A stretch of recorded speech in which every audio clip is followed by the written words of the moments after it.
Today, sir, I am Midshipman Mickey Furlan Unido, and today I am explaining on how to solve the compass error based to the assignment what you given to us, the exercise 1. The given here is 189 degrees true, and the variation is 5 degrees east, and also the division is 2 degrees west, or the division table.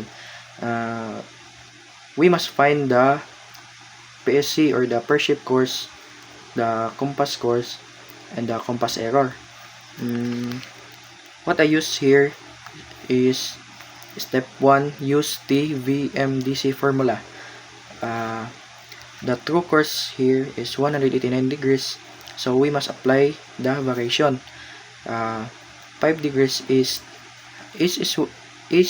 less, so we subtract true course minus variation, which is 189 degrees, and 5 degrees is equal to 184 degrees M, or magnetic. The second step here is apply the deviation. The deviation here is 2 degrees west. West is best, so we add the 184 degrees magnetic plus the deviation, which is 2 degrees, is equal to 186 degrees compass.